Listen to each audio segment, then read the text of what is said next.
Buenas noches, alumnos. Hoy vamos a estar hablando de lo que es la angina de pecho. Vamos a estar hablando de lo que es la angina de pecho, su fisiopatología, ciertos síntomas específicos con respecto a esa enfermedad. Y después vamos a centrarnos por último su tratamiento, ¿verdad? ¿Qué tratamiento se suele utilizar para esta enfermedad? Y principalmente a nivel farmacológico que se suele utilizar. Dice, la angina es el síntoma más característico de la cardiopatía isquémica, siendo definida como dolor, opresión o malestar, generalmente torácico, atribuido a la isquemia miocárdico transitorio. ¿Qué nos dice entonces que la angina? Es el dolor o opresión que sentimos en la parte del pecho, en la parte torácica. A veces también la gente dice en un mal hablar, me duele mi corazón, pero en realidad el corazón pues no puede doler porque es un músculo, ¿verdad? Lo que tiene es un dolor de pecho, un dolor torácico, siendo una opresión en este sector que causa molestia y dolor. Y también puede deberse a una angina de pecho. La angina de pecho es consecuencia de un desequilibrio, dice, entre la demanda de miocardio, de oxígeno y el aporte coronario de este. ¿Qué nos dice entonces? Que es una lesión que se puede presentar en la parte del corazón, principalmente en la parte del miocardio, por la déficit de oxígeno o aporte coronario de este, ¿verdad? Situaciones de aumento de la demanda de oxígeno, esfuerzo físico, puede verse a un esfuerzo físico, estrés psíquico o disminución de su aporte. Lesión puede ser a consecuencia de una lesión orgánica constituida de las arterias coronarias. Puede provocar isquemia miocárdica y como consecuencia una angina de pecho también. Entonces, ¿qué nos dice? Puede verse a un esfuerzo excesivo que le hacemos forzar además al cuerpo, también al estrés constante que estamos teniendo, o también a consecuencia de la parte de lesiones orgánicas o parte del cuerpo, por ejemplo, lesiones que pueda sufrir una arteria o el corazón. Eso puede conllevar también a una angina de pecho. El flujo insuficiente de sangre hacia el músculo cardíaco debido al estrechamiento de la arteria coronaria puede causar dolor en el pecho. ¿Qué nos dice? Que la arteria corre por ello, sabemos bien, la sangre, rica en oxígeno también, por ahí pasa a traer los nutrientes en la sangre. ¿Y qué pasa? En esas paredes las arterias empiezan a acumularse en sus paredes. ¿Y qué pasa? Ya no puede pasar la sangre correctamente. El fluido es mucho más lento, muchas veces ya puedo tener una obstrucción completa. Entonces, eso, a consecuencia de eso, también podemos sufrir lo que es la angina de pecho. La lesión orgánica subyacente en la angina de pecho estable suele ser una placa ateromatosa que ocupa más del 70% de la luz del vaso coronario y que es relativamente estable con crecimiento lento, dice. Cambios en la pared de las arterias precursora de un infarto de miocardio. Lo que estaba hablando era que la pared de las arterias sabemos bien que son en forma de tubos, así, por donde pasa lo que es la sangre. ¿Y qué pasa? Alrededor de del tubo de las arterias empiezan a acumularse restos que de a poco van estrechando, cerrando lo que es las arterias, ¿verdad? Y eso puede causar tanto una angina de pecho como puede conllevar más adelante a un infarto también. Cuando el paciente está en reposo, el flujo coronario suele ser suficiente para los requerimientos metabólicos miocárdicos. Es al aumentar la demanda de oxígeno con el esfuerzo físico cuando aparece la angina. Principalmente se puede presentar, dice, cuando estamos haciendo algún esfuerzo físico de más, por ejemplo, estamos trotando y nuestro cuerpo ya no está avisando que ya no da, no puede más, igual nosotros seguimos haciendo. Entonces, de repente podemos sentir una opresión, falta de oxígeno también, y nos empezamos a tener dolor torácico. Dice clasificación funcional a nivel cardiológico. En la clase 1, la actividad física habitual, caminar, subir escaleras, no produce una angina. Aparece angina con ejercicios extenuantes, rápidos y prolongados. Lo que estamos hablando, ¿verdad? Si nosotros hacemos una caminata o un trote liviano, no va a aparecer. Pero en cambio, cuando nos estamos esforzando de más, nos damos cuenta que el cuerpo ya no puede más y nosotros seguimos trotando, seguimos forzándole a nuestro cuerpo, va a aparecer en algún momento la angina de pecho. Ligera limitación de la actividad habitual. Aparece angina al caminar o subir escaleras rápidamente, subir cuestas, caminar o subir escaleras después de las comidas. También puede aparecer con el frío, con estrés emocional, a primera hora de la mañana también. ¿Qué dice? A veces sufre también, o sea, presenta cuando hace mucho frío, dice acá, cuando caminamos muy rápido, nos estamos esforzando además subiendo escaleras de una y otra manera sin poder respirar bien. Capaz de caminar más de 2 manzanas o de subir más de un piso en escaleras. En la clase número 3, limitación marcada de la actividad habitual. Capaz de caminar entre 1 y 2 manzanas libre de una angina. Es lo que estaba diciendo. Si hacemos una caminata habitual, que no sea más de media hora adelante, no nos afecta tanto. Es cuando forzamos a nuestro cuerpo lo que puede surgir una angina de pecho. En el 4, incapacidad para desarrollar mínima actividad física sin angina. Puede existir angina en reposo también. Cuando una persona ya presenta lo que es la angina constante, muchas veces por el estrés mismo, por más que no esté esforzándote de más, puede aparecer, dice. Hay una segunda clasificación. Capaz de llegar, la clase 1, capaz de llevar a cabo actividades físicas que requieren hasta 7 equivalentes metabólicos. Por ejemplo, capaz de acarrear 12 kilos de peso, subiendo más de 8 escalones, de acarrear 40 kilos de peso, cavar, jugar, caminar.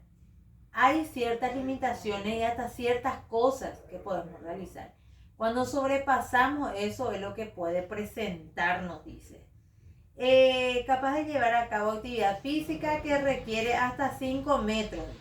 Por ejemplo, mantener relaciones sexuales completas, trabajar en el jardín, caminar hasta 6 kilómetros por hora. Todo eso puede conllevar. En la clase número 3, capaz de realizar actividades que requieren hasta 2 metros, dice. Por ejemplo, ducharse, hacer la cama, vestirse, caminar, jugar. Todo eso, por ejemplo, no va a conllevar, porque sabemos bien que se presenta por un esfuerzo excesivo. En cambio, las cosas cotidianas que estamos acostumbrados a hacer, no lo va a hacer que presente, ¿verdad? Algunos ya tienen miedo y dicen, no voy a hacer tal cosa porque puede agarrarme otra vez, ¿verdad? O voy a tener dolor precordial, ¿verdad? Entonces, hay ciertas cosas que sí, con esa enfermedad igual podemos realizarlo. En cambio, en la clase número 4 dice incapacidad para realizar actividades que requieran hasta 2 metros. A veces, cuando ya tenemos ciertas enfermedades de base o tenemos problemas cardíacos y acompañado de una angina de pecho, ahí sí hay ciertos esfuerzos o ciertas cosas cotidianas que no podemos realizar, y más cuando estamos en ese cuadro. El diagnóstico de la angina de pecho se basa en primer lugar en la clínica, dice, permitiéndonos en primer lugar hacer diagnósticos diferenciales con otras causas de dolor torácico, y una vez alcanzado el diagnóstico de angina, enmarcarlo en un contexto de estabilidad o inestabilidad, ¿verdad? De repente el médico nos va a hacer ciertas preguntas específicas, si tenemos enfermedad de base, si tenemos familiares con ciertos problemas cardíacos, si suele ser estable o inestable o suele ser constantemente. Todas esas preguntas e interrogantes para poder llegar a un diagnóstico concreto, ¿verdad? O si apareció de forma repentina nomás también. Porque como nos dice que puede aparecer por el estrés o por el ejercicio excesivo, puede ser que sea en ese momento nomás, que no sea permanente. Para ello debemos hacer estas 3 preguntas. El dolor es si es el dolor en el centro torácico, está desencadenado por ejercicios o estrés emocional, desaparece pronto con el reposo o con la nitroglicerina sublingual. Estas son las preguntas cotidianas que el médico va a preguntar a esa persona.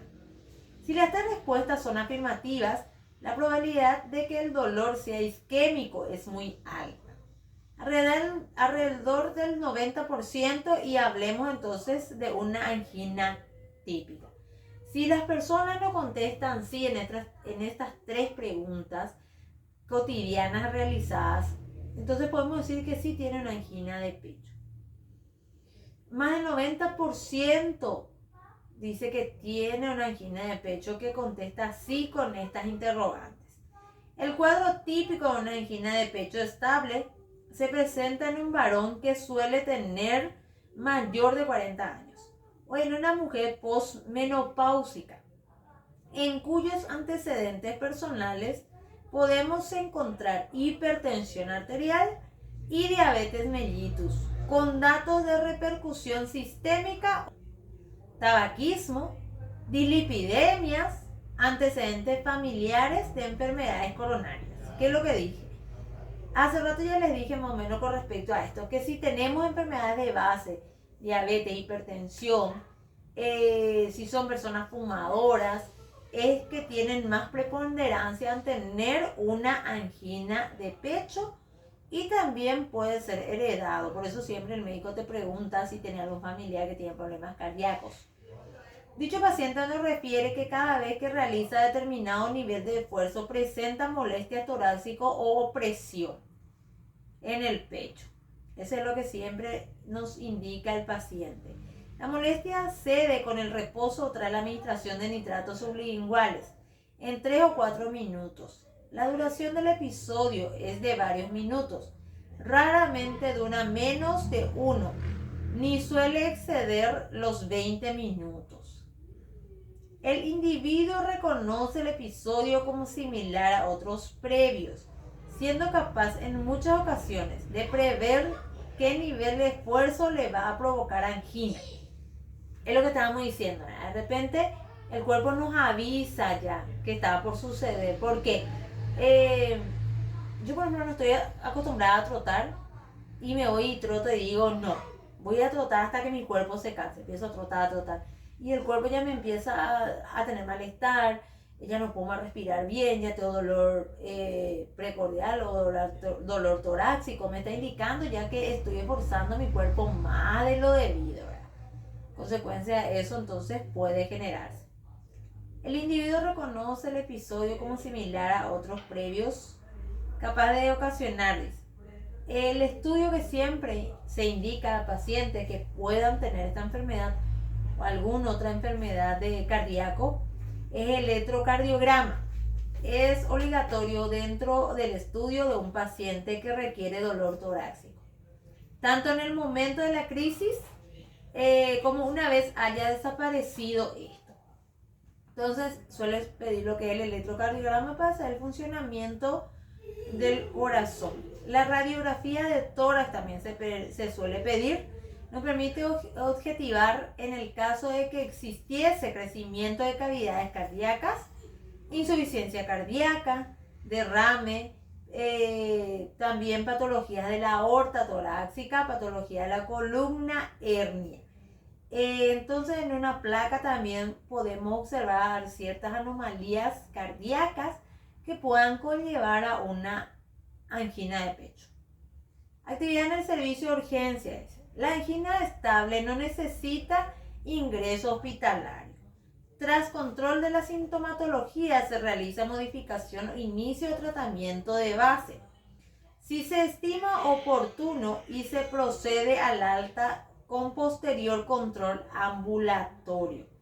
¿Qué nos dice eso? Cuando fue a consecuencia de un estrés o un esfuerzo excesivo y no conlleva por antecedentes, entonces cesa los síntomas, ¿verdad? Fue a consecuencia de ese exceso de actividad que le realizamos al cuerpo nada más. Todo paciente con diagnóstico de angina estable deberá ser sometido ambulatoriamente a la realización de una prueba de esfuerzo o equivalente, cuyo objetivo podrá ser estratificación pronóstica, valoración de la capacidad funcional, evaluar los efectos del tratamiento realizado también. Habla un poco también de lo que es realizar ejercicios físicos moderados, regular y mantener según la capacidad funcional de cada individuo. Reducción de peso en pacientes de sobrepeso, recomendar una dieta rica en vegetales, legumbres, frutas, pescado, pollo, cereales, corrección de posibles factores desencadenantes, una anemia, una hipoxia, insuficiencia cardíaca, tratamiento de hipertiroidismo también puede generar. Evite las situaciones que pueda desencadenar angina, como el estrés, el frío, comidas, realizar ejercicios después de la comida o práctica de ejercicios demasiado intensos. Entonces todo esto puede desencadenar. Entonces son cosas que debemos evitar. El tratamiento farmacológico. Antiagregantes. El ácido acetil salicílico, que conocemos como la aspirinita, debe recomendarse en todos los pacientes diagnosticados de enfermedades coronarias, siempre que no exista contraindicaciones para su uso. La aspirina es considerado sí o sí para evitar hasta el infarto, dice, ¿verdad? Entonces, también la angina de pecho es utilizado. La dosis, entre 80 y 325 mg día, sin evidencia de que el dosis mayor mejoren los resultados. Es decir, el consumo de una pastilla de aspirinita por día ya es suficiente. No tiene nada que ver, a veces lo que el médico indica 2 veces, pero más de eso no se debe consumir, no dice, no es porque vos consumís en mayor cantidad va a mejorar. Otros antiagregantes como ticlopidina, clopidogrel o trifusal también ha mostrado efectos beneficiosos, pudiendo considerar como alternativa en pacientes con alergias o intolerante a la aspirinita o el ácido acetil salicílico. En los pacientes con implante de stem coronario, recientemente se utiliza la combinación de A125 más ticlopidina o clopidogrel durante un mes, tras el cual se suspende el segundo fármaco y se mantiene definitivamente la aspirinita. También se utilizan los nitratos, son relajantes de la fibra muscular lisa vascular, más potentes a nivel venoso, aunque también presentes a nivel arterial. Deben su acción a la capacidad que tiene para generar óxido nítrico, cuya producción endotelial está disminuida en los vasos coronarios de los enfermos, consiguiendo así una dilatación coronaria selectiva en las zonas más afectadas, lo que lleva a un mayor aporte de oxígeno al territorio isquémico. Es decir, que ayuda para que esas arterias se descongestionen y puedan correr mucho mejor la sangre, principalmente rico en oxígeno. Se emplea fundamentalmente en forma de nitroglicerina sublingual, transdérmica, vía oral o como dinitrato isosorbine, que incluye también formas retardadas. ¿Qué nos dice? Puede venir en varias presentaciones. El sublingual, que se coloca bajo la lengua, se absorbe por la mucosa. También puede ser transdérmica a través de la dermis o vía oral también. La nitroglicerina sublingual no produce tolerancia. Por ello, todos los pacientes coronarios deberán llevarla siempre consigo, bien para ayudar o coayudar a crisis o para uso en forma adecuada. ¿Qué nos dice? Que el nitrato sublingual o isosorbino no es un medicamento que se va a tratar constantemente o diariamente, sino cuando aparece de forma de crisis nada más. Cuando estamos en una crisis de angina de pecho, en esos casos únicamente están indicados estos medicamentos. Otras alternativas, inhibidores de las enzimas de conversión de angiotensina, que últimamente se están postulando también como antioginosos y que son muy utilizados en cardiología, sobre todo en pacientes con difusión ventricular izquierda, asintomático o con insuficiencia cardíaca manifiesta. La trimetazidina es un agente metabólico que puede ser útil en combinación con otros fármacos. Antianginoso en caso de angina refractaria o tratamiento convencional de la angina también está indicado este medicamento. Espero que le haya sido de ayuda este video y hayan comprendido lo que son los fármacos utilizados en la angina de pecho.